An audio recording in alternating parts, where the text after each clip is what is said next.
Michigan had a great scheme coming into that game. They operated it. They did everything possible to impress every recruit there. And it really was, from the recruits that I've talked to, it really wasn't just the game. It was the atmosphere, the post-game, incredible atmosphere that they're going to remember for a long time. All right, welcome in. Who got next? I'm Dennis Fithian, joined by the recruiting editor here at the Maize and Blue Review, Brandon Justice, and recruiting analyst, Tanner Wooten. And we're all here ready to get things underway. And, you know, guys, it's been a great week. It's always a great time to talk about recruiting, but it's a great time to talk about recruiting right now. Yeah, I mean, hey, what a week, right? Anytime you win a game of that magnitude on the field, it's going to have probably even larger and longer lasting effects off of it. So, you know, Michigan gets bragging rights with a rivalry for a year, but it also gets bragging rights inside recruits' homes and on the phone, and it gets a lot of advantages over the next year. Obviously, if they are able to win this weekend, even more so. We'll see how long Michigan can take this thing. Everything is right in front of them, and that's separate from recruiting. But if they're able to pull this thing off and make it the distance, maybe not win this thing, but if they can make it the distance, they're doing themselves a service that they have not been able to do in Harbaugh's 7 years. So talk about a monumental weekend. I should say that was Adam Gorney from Rivals, the national recruiting director. I talked with him earlier today. I asked him if this was going to be something that is going to have more of an impact with this class right here or next year down the line. And he said probably in 2023. Tanner, like, we've only got 2 weeks to go. So I don't know how much, you know, that you could plant that seed. It's not going to bear fruit maybe in 2 weeks, but would you agree that it would be more next year and down the line? Yeah, I think obviously recruiting is so relationship heavy that one win 2 weeks from signing day isn't going to maybe swing the pendulum that much. For recruits who are maybe waiting to see what Michigan did, I think we heard that a lot all season and all off season. Hey, love the relationships with Michigan, love the recruiters on the staff. How are they going to respond in 2021? 11-1 potential Big Ten championship. I just don't think there's enough time to kind of build on that in 2022. But you know, over the next year, you can walk in there and say, hey, we beat Ohio State. We have a Big Ten championship ring. We have a playoff berth. We have all the academics, everything else that comes with Michigan. I think 2023 is when it's going to pop off. Well, the other thing, not only the monumental win for Michigan, getting the monkey off their back, they win the Thanksgiving weekend nationally. Everybody's talking about that game, but now you've got the crazy coaching carousel going on here, and the big one is that it seems like it's going to affect Michigan the most is Notre Dame with Brian Kelly going to LSU. And Brandon, are you zeroing in there? First thing I did was look at their class and say, oh, yeah, hey, there's two guys. There's a kid from Traverse City. There's a kid from Grand Rapids. Hey, they're both 4 stars. They would look good in this Michigan class. I mean, I'm sure everybody's doing that. What's your feel about Michigan being able to go in there while there's uncertainty and maybe rock Notre Dame's world? Yeah, I mean, hey, we'll see what those guys end up doing. If they're going to sign in the early period, then I think Tanner makes a great point that those relationships have really already been built. Obviously, with BK leaving Notre Dame, the relationship at the head of it all has fallen off. But more times than not, a recruit is committing to a school, not just because of its head coach, but because of the relationships they have with the assistant coaches, whether it's a corner who's committing and has a good relationship with not only the quarterback's coach, but maybe even the director of personnel. So really it's deeper than just the head coach. So I think with Notre Dame and in the cases of those guys, I think, yeah, Michigan's probably making a phone call. But in the case of these 22s, if they're deciding to sign in the early signing day, more time, I mean, it's going to be hard to pry those guys away just because of the relationships they've built. Now, if BK cleans house at Notre Dame and the majority of those guys go down to LSU, to the Bayou, then, you know, you're talking about a different story. But at this stage of the game, I mean, like Amarian Walker, who's been committed to Notre Dame for a while, 4-star wide receiver, is a kid I'd keep an eye on just because he's flirted with Michigan quite a bit as is. So, you know, that's a kid who has a little bit more to it, I think. I think there are others. I just think that Amarian Walker is really the one to look out for. But, yeah, I mean, you talk about the coaching carousel. I mean, this is as crazy as we've seen of a weekend after a weekday after the last weekend of college football that we've seen. I mean, this is as crazy as it gets. You're talking 2 days after the final whistle. So it's just been chaotic. And meanwhile, Jim Harbaugh's feet are kicked up on the seat. He's preparing for a Big Ten championship, and it's a lack of worries around here, which has not been the case. You talk about a year ago, but even 3 years ago, and everything in between there, it's just been questioning the program. And right now it's in as pretty as a spot as any school in the country, especially in comparison to the Notre Dames and the USCs and the Oklahomas and LSUs, who are all just changing the entire thing. Do we root for one, like you're talking about cleaning house?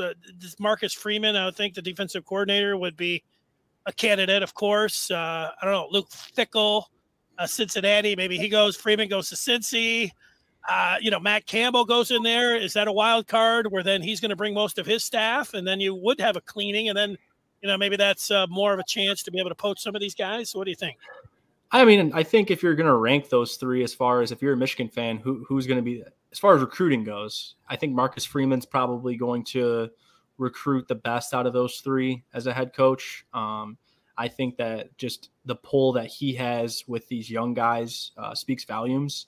And head coaches, like I said, head coaches traditionally are not the guys leading the way. We've talked about this before, Dennis. Typically those are just the head coaches are the guys closing it out. So when it's time to make the deal happen, that's when the closers will come in, and those are the head coaches. And I think that's kind of what happened with Harbaugh and a kid like Rolder, who was probably sold either way. But Harbaugh came in and closed that one, and that's what got him to commit when he did. And the same thing can be said with the bigger guys he's gotten along the way, like the Rashawn Garys and the Devin Bushes and what have you. So I think that Marcus Freeman is a guy who's going to give you the highest amount of effort recruiting out of head coaches. Some head coaches really just let their staff do the work, and then they just come in and clean up shop when it's needed, right? I think Freeman's a guy who's going to give you the highest effort. I think Fickell and Campbell are good, but if I had to rank them, I'd probably put Freeman and Fickell on a pedestal much higher than I'd put Campbell from a recruiting perspective, just because Campbell doesn't have experience recruiting to this degree or this pedigree in this area. I think he's at Toledo. He obviously recruited extremely well. He knows the Midwest very well. He's going to recruit the Midwest well, and I think he's going to develop well. I just don't, and excuse me, again, Acuna loves to come around during the show.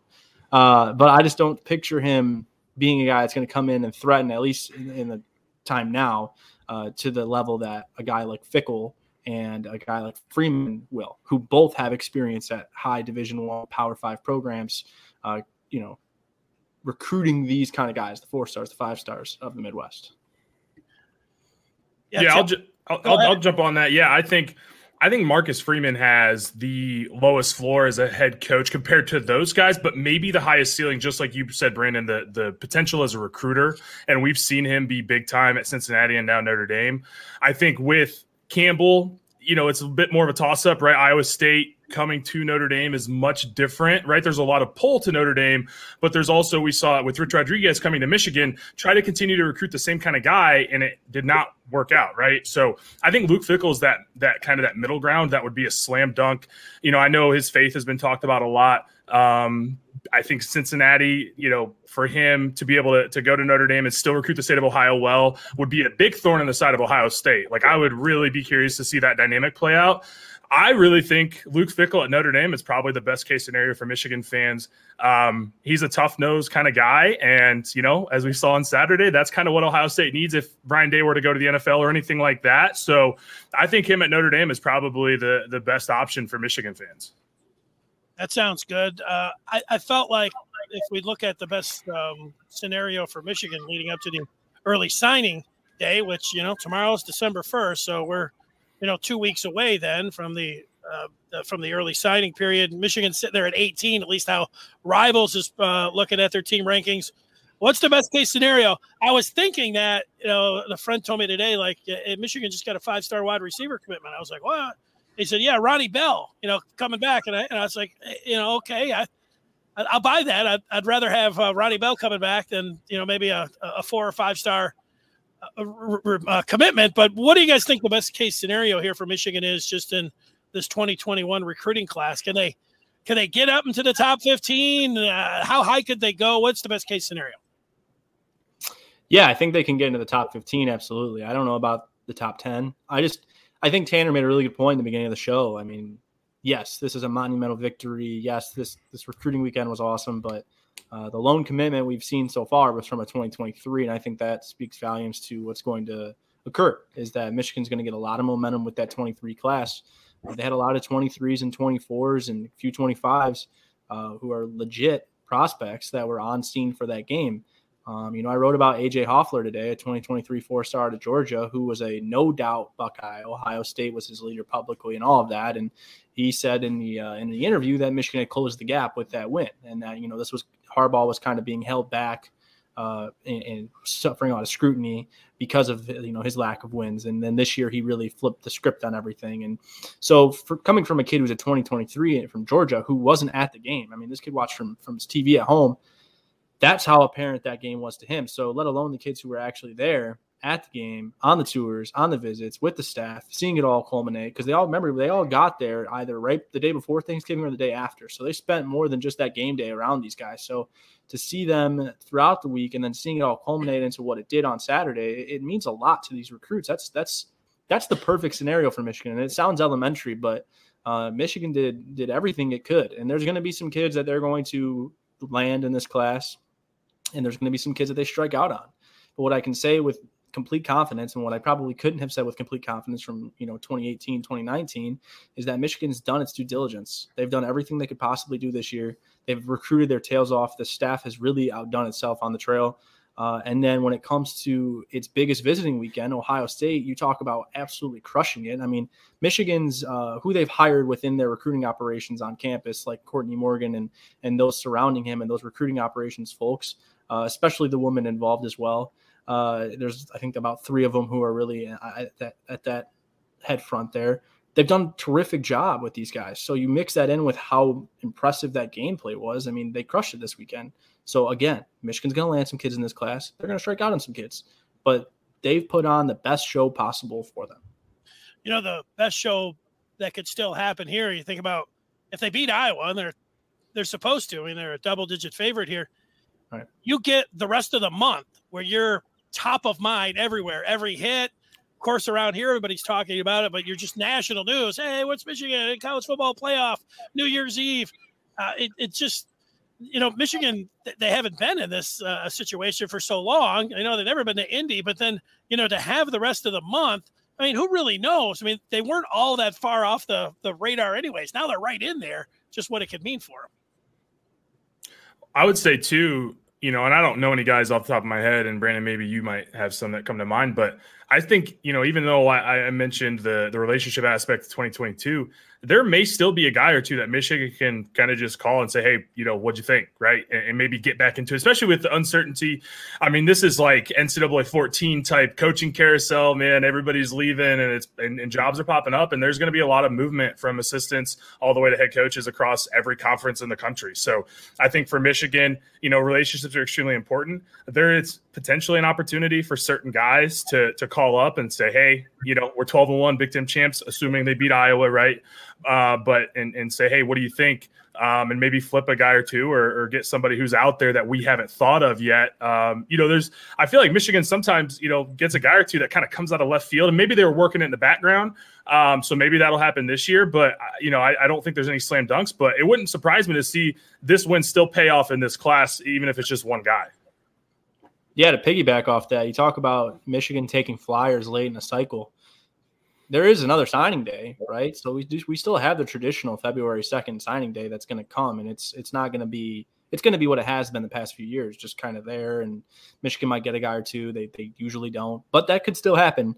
And the point I'm trying to make is you talk about flyers and you talk about late guys who Michigan pick up, like, oh, okay, they're going to take this. Ronnie Bell rings a bell, right? I mean, he's a kid who was committed to Missouri State for basketball, and then out of nowhere, Michigan's like, hey, you want to play wide receiver? And all of a sudden we got this kid committed, and we're all wondering who is this and what are we looking at here? And now we're sitting here. Michigan's fan base is electric over him coming back to play his 5th year after the torn ACL this year. So, I mean, he had like all Big Ten wide receiver, potential this year. That was widely thought. Obviously he was not getting first team because Ohio State's receivers exist. But either way, he had that ceiling, and maybe next year can be that guy. But either way, he's a guy that kind of comes to mind there. Not saying they're going to go out there and get the next Ronnie Bell, but I'm saying that they could get. There's kids there. There's thousands and thousands of kids that play high school football out there for Michigan to find between not just now in 2 weeks, but now in February if they need to fill a need. Yeah, and they've done a pretty good job there. I think about Rod Moore, who's played this year, and just how he wasn't in for spring. I wasn't thinking that he was going to. Nobody was talking about him hitting the field and contributing this year. And they did get. I think maybe this would be the thing when you talk about February the 2nd. It's like Rayshon Benny. He was committed to Michigan State, and then he slid past that 72-hour window. And maybe that's going to be the thing to look at, because somebody's asking about these Notre Dame. We asked, we already talked about that, Antoine, the Notre Dame recruits. But if Burnham and Ziegler from Grand Rapids, if these guys don't sign up coming up in 2 weeks and they're waiting to the next signing period, then it's a lot more in play, obviously, right? Yeah, I mean, hey, if they're not going to put pen to paper, then all is fair, right? That's kind of how it goes. I mean, it's a cutthroat business. We've seen that firsthand over the past 24 hours. Look at what the coaches have done. Brian Kelly had a meeting for 2 minutes, walked out, put up a peace sign, and said, go Tigers. That was it for him. So you think about as simple as that. I mean, if Brian Kelly can do that, then heck, Michigan can call up whomever they'd like, right? And look, it's recruiting. If Michigan's going to call up a Notre Dame kid like, hey, your coach left you in the dark, and we're sitting right here with a win away from college football playoff, we're in a successful conference. You don't have to worry about, squeezing into the playoff Michigan's got a much better situation right now than Notre Dame does. I don't know if it had a much better situation 48 hours ago, but now it does. And, they're able to use that. And until Notre Dame tabs its coach, Michigan has this advantage. It's similar to the advantage they have with Ohio State. I don't know right now if it's not definitive that Michigan's going to beat Ohio State again. All right. We don't know when we don't know if they're going to win it again next year. We don't know if they're going to win it again the year after that. We have no idea. So for the next 360 whatever days it is, they're going to use that to their full advantage because they know that's all they have to do it. So I think between now and when Notre Dame makes its hire, Michigan should do the same thing. Press as much gas as possible. And I trust that if, this is a staff, again, I'm not going to sit here and sugarcoat things. There have been staff members in the past who have not been good at recruiting or have not put a ton of effort into recruiting. I can assure you that this staff puts a lot of effort into that plan.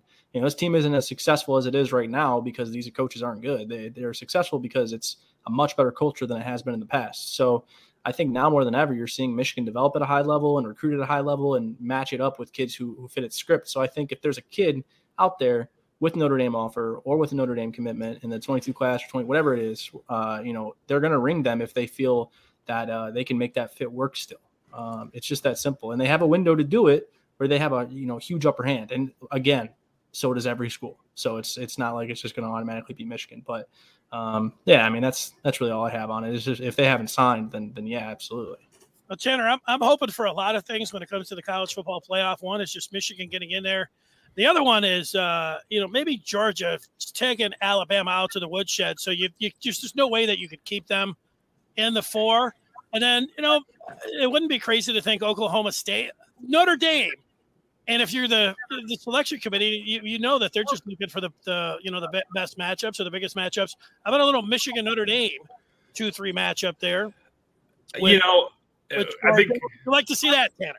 Well, so I grew up in Indiana from a Catholic family. I have a lot of disdain for Notre Dame, although you can't see it, but I got a picture up there of my grandpa, and I'm in the Michigan stuff, and he's in Notre Dame stuff, so always go back and forth. But I would love to. I just don't think with their criteria that they're going to be able to select a team that is coachless, right? I mean, that's, that factors in, right? And I don't know.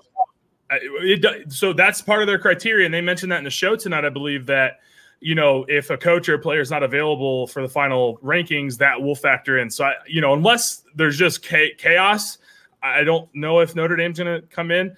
I think probably my guess to what's going to happen is you're going to have Georgia beat Bama. Bama shouldn't be in at 2 losses, best win over Ole Miss. Ole Miss is a good team, but I just don't know Alabama's done enough this year to show that they deserve to be in unless you give them a Lifetime Achievement Award. Michigan 2, if they beat Iowa, and then 3-4, Cincy, Oklahoma State. That's kind of where I see it. I don't know how they'll rank it. My fiance graduated from the University of Cincinnati this past May, so might be a fun one for Michigan and Cincinnati facing off. But that's kind of how I see it playing out. And, I just don't think the committee in good faith can put Notre Dame in without a coach. Yeah, good faith. Well, pun. Matchups. I'll tell you what, if Georgia and Alabama play a really good game, I could easily see them saying, hey, let's just play those guys again. And they would not. Oh, man, if they did that. They would. They like ratings. And but I don't think that they can throw Notre Dame in over Cincinnati, since actually Cincinnati beat Notre Dame by double figures. That'll make them look ridiculous. I mean, don't tell that to David Pollock. He might have a hissy fit again on TV. So what did he do? Because I didn't even watch that. Yeah, he said if they were talking about hypotheticals, and if Michigan lost to Iowa, they were talking about Ohio State getting in, and he was like, well, you could put Ohio State over Michigan because head-to-head doesn't matter. And then Kirk Herbstreit's like, do you want to put Michigan State over Michigan right now? So, yeah, he's just being his normal, usual disliking Michigan self, which is fine. It's weird. It's weird. Yeah, it is weird. It's been like 3 or 4 weeks of that. Southern bias. Yeah, no, it's ridiculous. Bias. I mean, look, David Pollock can say a million things. At the end of the day, Michigan's number 2. They're gonna win. If they win on Saturday and they go to the college football playoff, then like whatever. David Pollock is just a pawn. Wouldn't it be great if Michigan matched up with the Georgia Bulldogs, number 1 and number 2, and they took it to that all-world defense? I mean, I don't think that would happen, but that would be some nice crow for David conversation Pollock. For another day. Hey, give me to the championship game. You know, if Michigan can win 13 games this year, Scott Frost has won 15 in 4 years at Nebraska. So, you know, that's a stat for you. I'll take a game ticket right now. I like how Michigan controls their own destiny. There's no way that Michigan's going to win and they're going to be left out. You know, it doesn't matter what Pollock or. We don't have to root for wild scenarios like we did in 2016. I guess 2018, it was kind of like, no, we just, Michigan got thrashed. There's no way. But 2016, you're kind of holding out hope maybe. It's really nice to be on the other side of that for once. What game was that? That was at Colorado versus I remember watching it. It was a Pac-12 championship. It was Colorado versus somebody, and I think Colorado had to win. Michigan needed Colorado to win because they had beat Colorado, so it would have been a good win. And then Michigan needed they needed everything to go wrong, and it did not, obviously. But much more fun on this side of just getting ready. Although the anxiety and the nerves that come with it, but getting ready for a Big Ten championship rather than we need X, Y, and Z to happen to see Michigan make the playoffs. It's kind of crazy to think about this. And I'm trying to eventually put it into words, and everything's been absolutely chaotic since Saturday. I mean, I haven't stopped looking at my phone and being on my phone and taking calls and making texts, and it's been chaotic. It's been fun, but it's definitely been like a, hey, this is your job again type of week. And I've enjoyed it, but I haven't been able to sit down and write what I want to write, which is like how monumental the next, couple weeks are for Michigan's success on the season, goes without saying. But think about how well Michigan's been able to recruit in the early days of Harbaugh. And then you think about the last few years, and it's interesting because the first couple of years, Michigan was recruiting like one of the 5 best recruiting schools in the country, right? And then they lose the JT Barrett game. They don't have the season they wanted to have in 2017. And then you saw Michigan's, the 2018 class after that 2017 season, they had to start recruiting like they were a lesser. They kind of dropped a tier in how they were recruiting. And some you could say that was they were recruiting like fit, and all of that, which is, partly true. I don't want to take anything away from that. But you can tell just in like the level of prospects Michigan was getting in 2016 and even 2017, like the DPJs and the Tariq Blacks in 17 and the Aubrey Solomons and all of that. And then you start to look at their 18, 19, and 20 classes, which were a lot different, in my opinion, especially the 18 class, which turned out to be a really excellent one. That's the class that's, leading you to a Big Ten championship right now. So I would hope that it worked out. But you think about it, they've recruited extremely well when they're not recruiting like they're one of the 5 best. And they're developing because of it, they're succeeding because they're developing like madmen, in comparison to the past. Now, combine those two things, and you have this like opportunity for Michigan to be real good at what it does, because not only are they now going to be able to go back to that crop of top 5, talent pool recruiting because they have the success to back it, or if they make this run, they have that to back it. But they're also going to still have those traits where they're able to develop the kids that they bring in traditionally, like they have in the past couple of years. So it's really one of these next couple weeks and these next, I don't know if it turns out, I don't even know what day the national championship or semifinal is. Don't even ask, but whenever it comes, what was that? New Year's Eve. Okay. Well, whenever that comes, the next month or so is going to be really interesting, because if Michigan's able to make this run, yes, by all means, it's far more important for this year's team and all that. And I'll leave that to the team guys to talk about. But as far as recruiting goes, like you could not draw up a more monumental situation in college football, because Michigan is kind of like disrupting the market in a way, because Clemson's down, Oklahoma's down. USC is going to get a little hot streak here with Lincoln Riley being back. But, Alabama hasn't had as good of a year. Michigan's got this like insane opportunity to use everything it's done this year and catapult it into an awesome 2023 class. They've already got headway on Dante Moore.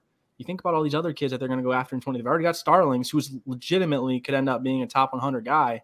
So it's really something that's intriguing me, because you don't see that. That's going to be like a 5. That's going to be like Clemson, Alabama, Georgia, Michigan in recruiting, if they're able to kind of make this run.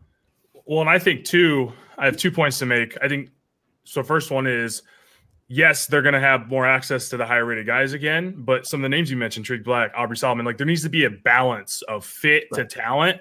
And that's what's been so special about this team, because you mentioned 2018. Think about the guys that were in that class. That offseason, people were complaining and moaning because there was no top 100 guys. And there's Aiden Hutchinson, Hassan Haskins, Jake Moody, right? Ronnie Bell, like all these guys in that class that turned out to be great culture fits, great, scheme fits as well for what Michigan wanted to do ultimately this year. So there needs to be a balance of talent, but the right fit. And I think, I don't know, in the first couple of years, it was just like Michigan got a lot of really talented guys.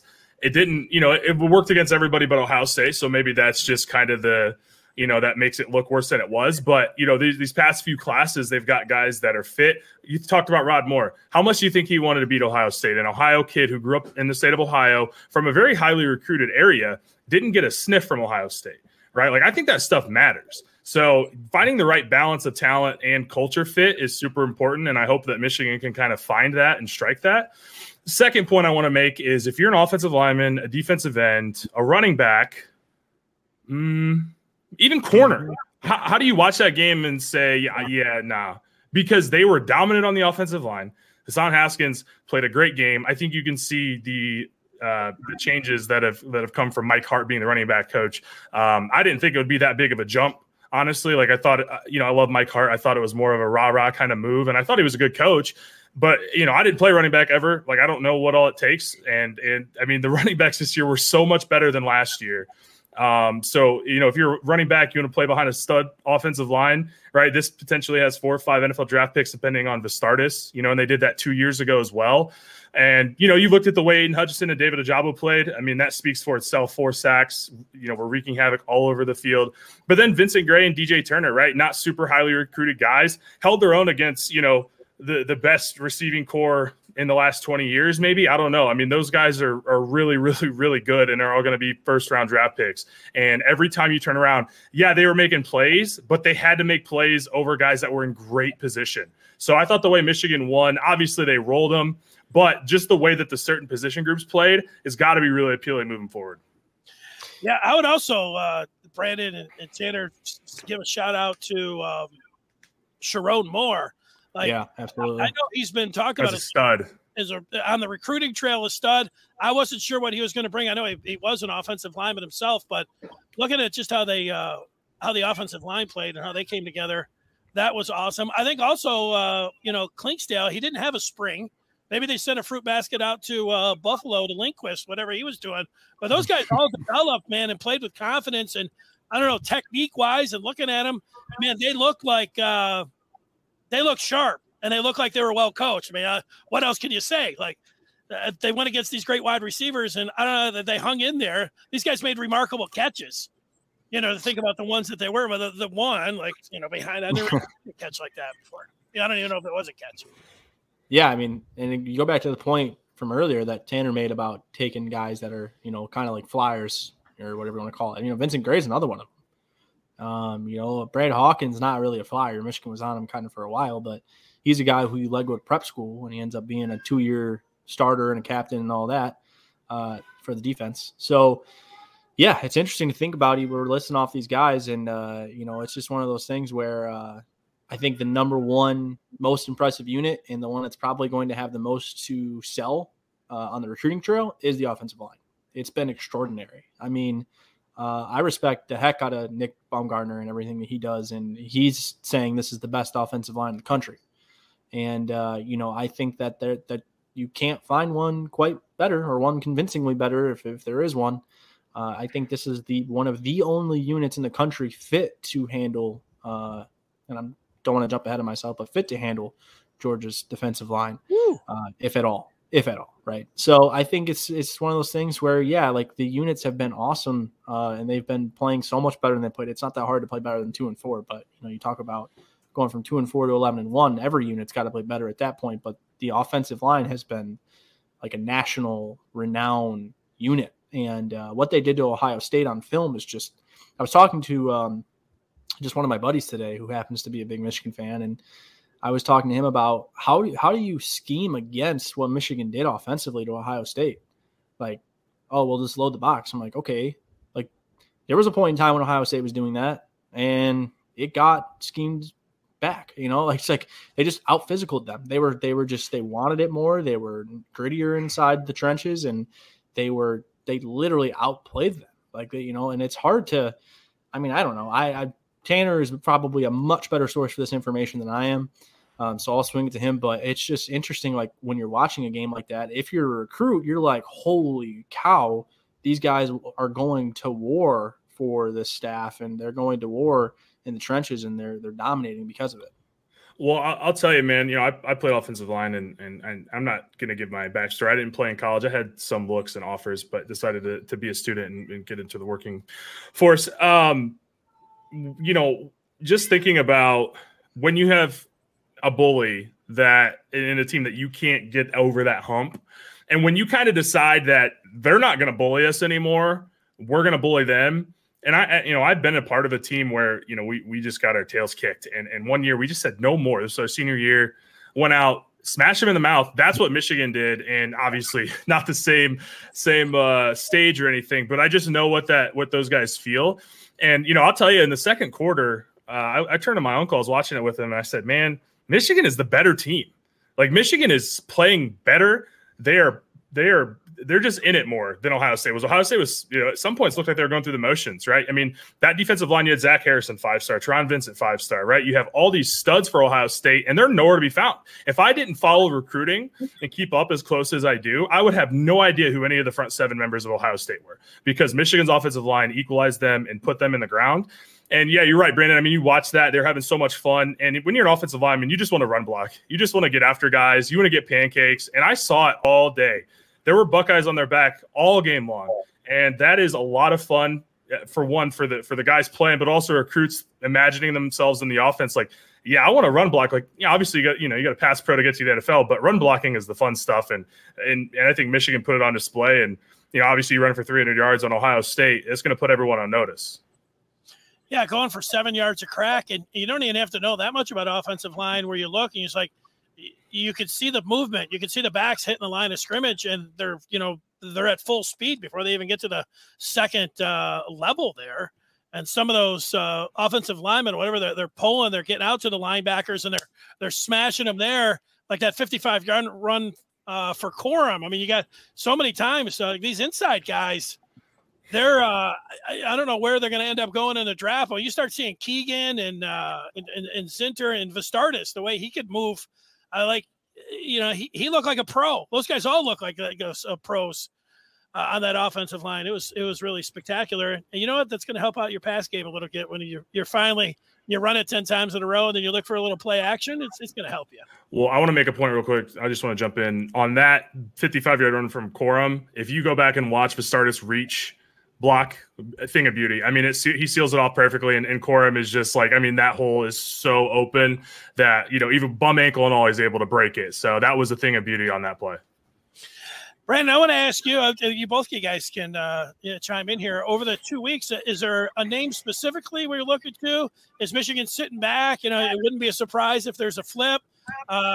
We're also waiting for that second phase where you get the second signing day. Are they being choosy? I mean, how do you think they go about it? Is there somebody eminent that you would look at and put in the crosshairs here? I mean, they definitely want to wrap up with Josh Connerly, the tackle out of Washington. He's somebody that they like quite a bit. And then you have Goodwin, who came in for a trip. He's committed right now to help me out, Tanner. Where's Kentucky. Kentucky. I thought it was Kentucky. I knew he's from Louisville. I just couldn't think if he was committed to Kentucky or not. But Goodwin's, a big one. And I don't know if they're trying to take Goodwin and Connerly or if they're trying to land one in case they don't land the other. Because neither is a sure thing. I think Connerly with the USC hire of Lincoln Riley is starting to get a little bit interesting. And I know him being from Washington, it seemed like he was going to go to UW until that whole mess came about. So, it kind of depends on what happens there. But I think, Connerly. Mark Stoops could be going to Oklahoma. Ah, jeez. Yeah. Well, I think he re-upped. He said today. He said today he's going to stay with Kentucky, but we know how much that means over the past couple of days. But maybe he'll be the coach of Notre Dame instead. So anyway, yeah, I mean, Connerly and Goodwin are two guys they're definitely trying to wrap up. The Damani Jackson is still there, and then they're still pursuing that. Just get this out of the way. I don't think they're going to land him inevitably. And then, there's a few other guys on the board that they still want to land in this class. Ethan Burke's a guy they still want to get. He's another one of those projective type defensive ends, those edge players that Michigan loves to bring in at like the 220, 230 and then turn into a beast. And he's 6'7", 220. So he was already talking about how they want to turn him into like a 250, 260, 270 type of guy. So there's another case of their, development project. They're still recruiting to develop, right? And seeing, okay, what has worked for us before, it's going to work now. And they're able to use the body types of like the Hutches and the Ojabos and the Kwity Pays and the, Josh Uches and everything, right? To look for their next guys. So yeah, there's still some guys they're looking at from the 22 class. There's still plenty more too. I think that they could obviously Zeke Berry, the corner out of, De La Salle in Concord, California. Josh and I put our future cast in for that.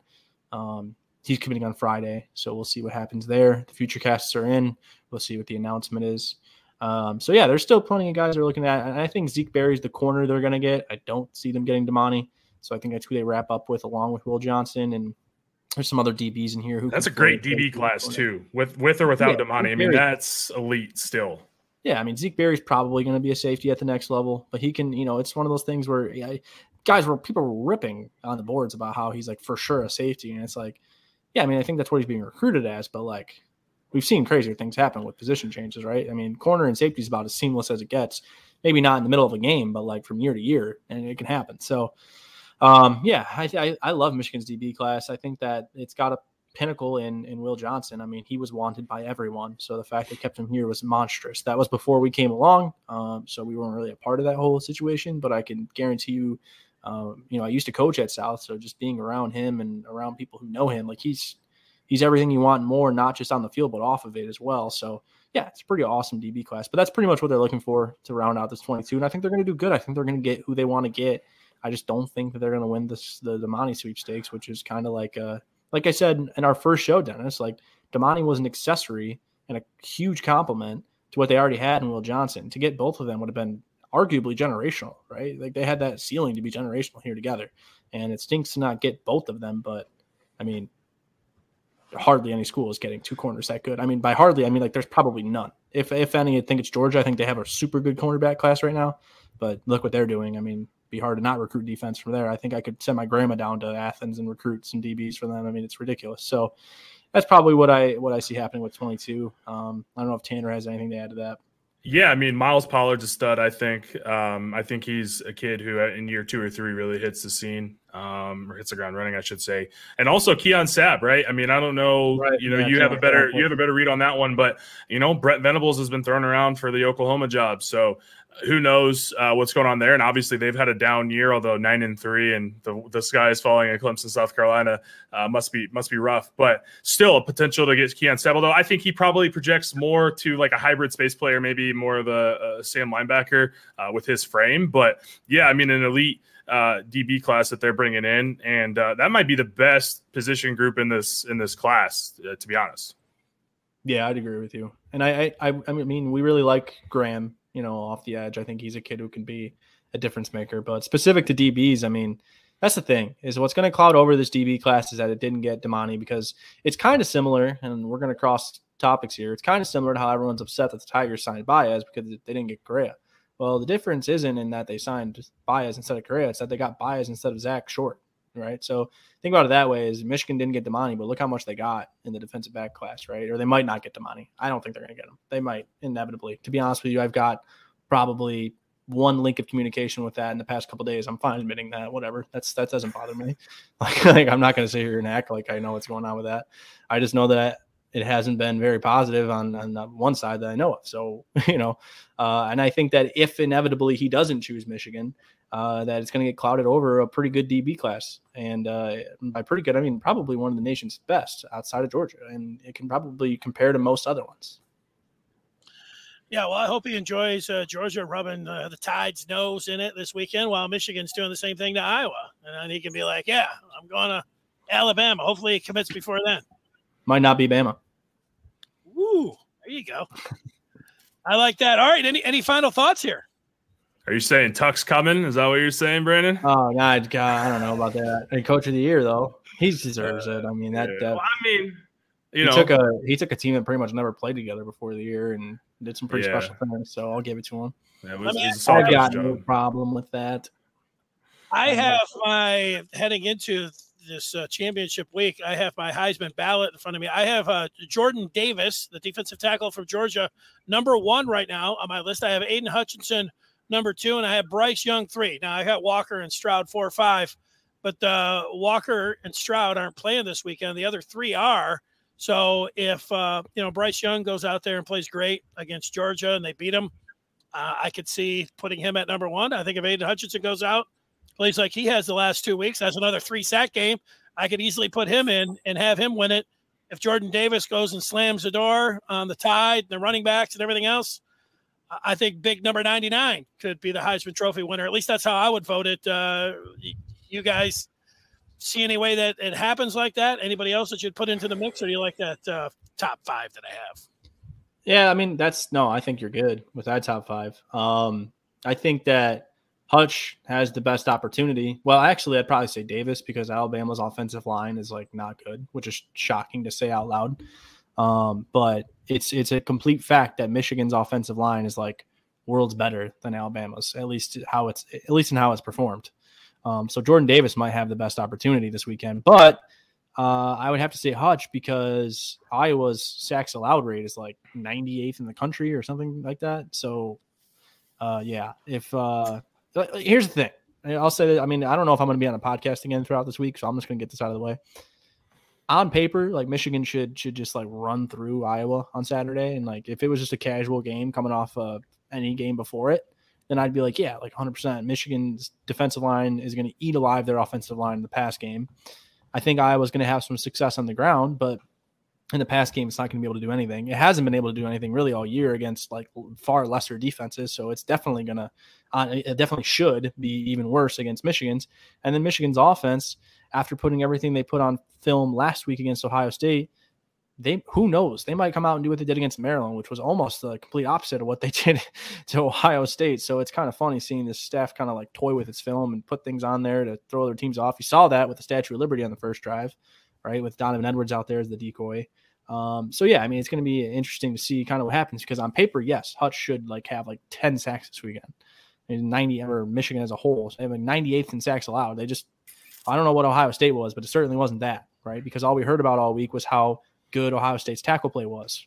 They were eating turf all day on Saturday. So who knows what Iowa's going to be doing on Saturday. But again, letdown spot. You're off of the most emotional Michigan victory in a decade, literally. So who knows how much that affects Saturday. I would let the negative Michigan thoughts come into mind, and it did happen earlier this week. I was like, man, now they got to play a Big Ten championship game and they've got to go beat Iowa. I just think there's too much senior leadership. I just don't think a guy like Hassan Haskins or Aiden Hutchinson is going to let a letdown happen. Yeah. I will say I wish I didn't see so much Ohio State post-game talk, videos on YouTube popping up today. I'm all right, guys, can we get on to Iowa? But no, I mean, I think – you mentioned the sack rate. I think they're dead last in the Big Ten in sacks allowed, behind Penn State, who Michigan abused to the tune of 7 sacks a couple weeks ago. I think Petrus is a statue, and he's hurt, right? That's why they've been flipping it, flip-flopping on quarterbacks, is because Petrus has been banged up. So, Linderbaum's a stud center for them, probably a first or second day pick next year. At the center position, he's a beast. But so Smith and Hinton are going to need to hold up like they did against Ohio State. But I think Hutch is a guy who's got his mind set on one thing, and that's taking Michigan as far as he can, right? And the same thing can be said about Hassan Haskins, the offensive line, Cade McNamara, all these guys. I just feel, you mentioned earlier the culture. Like there's just this leadership, and not to say that Michigan teams in the past didn't have good leadership. I just don't think it's on this level. So as far as the Heisman goes, man, Aiden almost had a Heisman moment. If he could have one-handed picked that ball off on 4th and 4 that went to Henderson for a touchdown, I mean, and maybe housed it, I don't know. That would have been maybe a Heisman sealer, maybe strike a pose too in the end zone. But no, I think if he has 2 sacks, maybe a forced fumble, maybe he had a touchdown this season. I don't know where he would have gotten one of those taken off the board. But, I think if there's any year to do it, I think it's this year, because Bryce Young got all the talent in the world, right? And they may not even make the playoff, right? So obviously they need to win for him to have a chance. But, can you give it to CJ Stroud after kind of, putting up a quiet 400 yards? I mean, it was 400 yards, but it didn't really move the needle much. Can you give it to Kenneth Walker, who struggled big time against Ohio State? I know he was hurt a little bit, but he's kind of tapered off towards the end of the year. So, I think Hutch or the dude from Georgia, Davis. I mean, if there's any year to vote a defensive player, it's this year. It should have been Sue back in 2009. But, if there's any year to kind of buck that trend and give it to the truly the most outstanding player in college football, which should be Aiden Hutchinson, in my opinion. I'm biased, but it doesn't need to be a quarterback or a running back every single year, right? Like last year, Devontae Smith, fantastic receiver, win it. Maybe let's kind of get to a defensive lineman to maybe get their name etched on it. All right. You know what? If it sounds weird, if Michigan played Ohio State in the middle of the year and they were playing Iowa in just a regular season game, I think the letdown factor would be there. But with a championship on the line, college football playoffs, that leadership that you talked about, I don't think that's going to be an issue. And, the one thing about Iowa, they were all the way to number 2, but, they didn't play Michigan State. They didn't play Ohio State. They didn't play Michigan. So, they missed a lot of big teams there. I know they're number 1 in defensive efficiency, but that matchup, and Goodson's, he's a heck of a back, Tyler Goodson. I like him, but their safety is all right too. But you mentioned their center. I think Michigan takes care of business. I do too. Yeah, I don't know if they're going to cover, but I think they'll take care of business. I think they cover. I think they score. I think they win by 2 scores. Actually, I just think they're in this. I think they're locked in. I think I saw somebody say they're going to overlook Iowa. Dennis is like, say that again.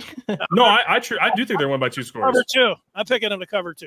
I think Penn State would have rolled them if Sean Clifford didn't get hurt. So, and you look at their offensive output against Minnesota, Wisconsin, Illinois, Purdue. I mean, Purdue held them to 7 points. I mean, so this is a team that is really kind of limped to the finish line. I mean, I live in Omaha. The collapse against that Nebraska had against Iowa. I mean, Nebraska was dominating that game with a backup quarterback, and we all know Nebraska's struggles in close games. But I mean, they were up 21-6 heading into the 4th quarter, or maybe it was late 3rd quarter. So I just think Michigan has too many athletes. Get them out in space. Game plan, build off what you did against Ohio State and Maryland, and I think they can run away with it by a couple touchdowns. Yeah, I mean, hey, Michigan's 10-2 against the spread. Literally the best team against the spread in the country. I think if they might be tied, but I know they're at the top, which is crazy because they used to be the worst cover machine ever a few years ago. They were kind of like a meme for not covering among circles. Now they're win outright. Now there's that. But even as favorites, they're covering like no tomorrow. Currently, I can tell you that at this point last week, the line had already started to show some signals one way, and it was towards Michigan. And then we saw it go down to 6.5. I think it was at 9.5 or 10 at some point last week, and then it ended up getting to 6.5. And this line hasn't moved. It's Tuesday though, so we'll see what happens Wednesday or Thursday. It went from 11. It got up to 11, and it's down to 10.5, but it's pretty much stayed at 10.5. There hasn't been a whole lot of action on it though. So obviously I'll keep everything posted in the Wolverine Den, but yeah, that is sharpening the edge on who got next. That's talk about crossing up. I like it. Yeah. I don't know, man, with all these picks, we might need a show for the sharpening the edge. I don't know I'm hot. Sharpening. I'm winning these guys money. Need some comments or something. 22 college football sharpening the edge. I'm there. I have to get a sponsor. I get us a sponsor for it. All right. Brandon Justice, great job recruiting editor. Tanner Wooten, recruiting analyst, writer for the Maize and Blue Review. Thanks so much. Great job, guys. I look forward to talking with you guys again. Doing it all again. Sounds good. Appreciate it, gentlemen. All right. See ya.